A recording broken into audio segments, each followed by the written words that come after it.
Hello friends, welcome to my YouTube channel. आज का हमारा जो लर्निंग वीडियो है ये एक बेसिक रिक्वायरमेंट के ऊपर है। अगर एक डे ट्रेडर है, इंट्राडे ट्रेडर है, तो उसकी क्या बेसिक रिक्वायरमेंट हो सकती है। ऐसी मैंने दो बेसिक रिक्वायरमेंट फाइंड आउट किए, वो मैं आपको इस वीडियो में बताऊंगा कि ये बेसिक रिक्वायरमेंट है डे ट्रेडर की, उसके पास ये स्किल सेट होनी चाहिए। ओके, तो देखिए पहले तो हम समझ लेते हैं कि डे ट्रेडिंग कहते किसे है। ओके, ये एक वनडे मैच की तरह होता है।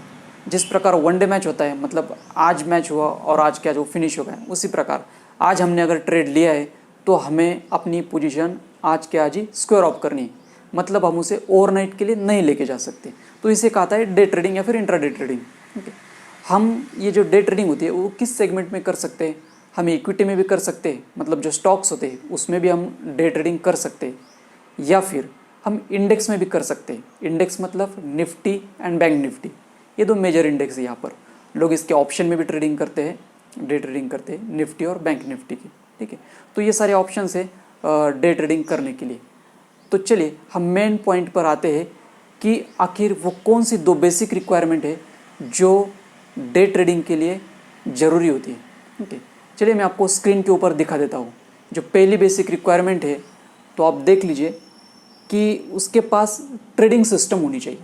अगर एक डे ट्रेडर है तो उसके पास प्रॉपर ट्रेडिंग सिस्टम होनी ही चाहिए। ट्रेडिंग सिस्टम के अंदर बहुत सारे पॉइंट आते हैं, आप देख लो। आपका ट्रेडिंग सेटअप हो सकता है। ठीक है, ट्रेडिंग सेटअप मतलब जो भी चार्ट के ऊपर कुछ पैटर्न हो सकते हैं वो उसे ट्रेडिंग सेटअप कहा जाता है। ठीक है, तो उस ट्रेडिंग सिस्टम के अंदर आते हैं ट्रेडिंग सेटअप होना चाहिए। और सेकंड मोस्ट इंपॉर्टेंट पॉइंट यहाँ पर कि उसकी साइकोलॉजी होनी चाहिए। ठीक है, ट्रेडिंग साइकोलॉजी होनी चाहिए। उसे पता होना चाहिए कि वो जो ट्रेड कर रहा है वो क्यों कर रहा है, मतलब व्हाई उसका क्लियर होना चाहिए, उसका पर्पज़ एक डिफाइन होना चाहिए, और ये सारी बातें रिटर्न में होनी चाहिए उसके पास। हम पहला पॉइंट देख रहे हैं ट्रेडिंग सिस्टम। ठीक है, ट्रेडिंग सिस्टम के अंदर ये सारे पॉइंट आते हैं। ट्रेडिंग सेटअप आ गया, ट्रेडिंग साइकोलॉजी आ गई।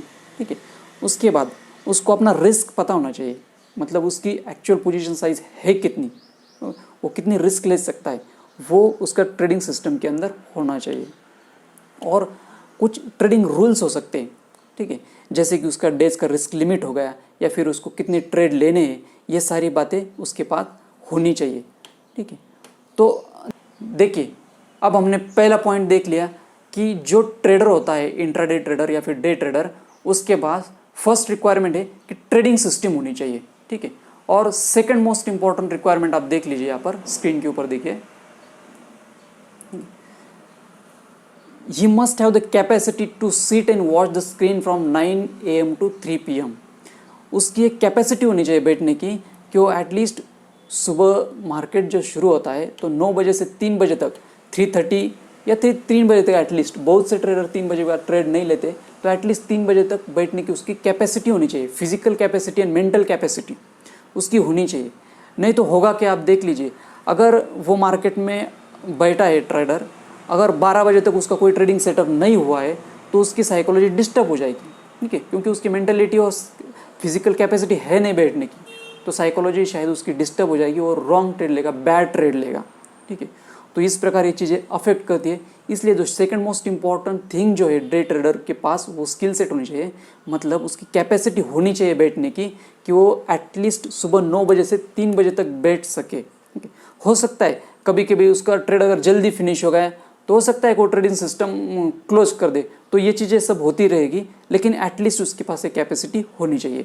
ठीक है, तो देखिए फ्रेंड्स, आज हमने देख ली कि दो मेजर जो क्वालिटीज़ होती है, मतलब जो बेसिक रिक्वायरमेंट है डे ट्रेडर के लिए, वो पहले हमने देख ली कि उसके पास ट्रेडिंग सिस्टम होना चाहिए। ट्रेडिंग सिस्टम के अंदर बहुत सारे पॉइंट आते हैं, वो भी हमने डिस्कस कर लिए। और सेकंड मोस्ट इंपॉर्टेंट थिंग है जो उसके पास होनी चाहिए, वो है उसकी बैठने की कैपेसिटी होनी चाहिए, फिजिकल और मेंटल कैपेसिटी होनी चाहिए कि एटलीस्ट वो 9 बजे से 3 बजे तक तो बैठ सके। तो ये दो मोस्ट इम्पॉर्टेंट रिक्वायरमेंट है अगर एक सक्सेसफुल डे ट्रेडर बनना है, तो ये दो मेजर रिक्वायरमेंट, बेसिक रिक्वायरमेंट उसके पास होनी चाहिए। ठीक है, तो फ्रेंड्स आज हमने देख लिया कि वो दो बेसिक रिक्वायरमेंट कौन सी होती है जो एक सक्सेसफुल डे ट्रेडर के लिए होनी चाहिए। ठीक है, आप मुझे बताइए let me know in the comment section कि आपकी इसके बारे में क्या राय है। ओके, आई होप कि आपको ये वीडियो अच्छा लगा होगा। Thank you, thanks for watching the video.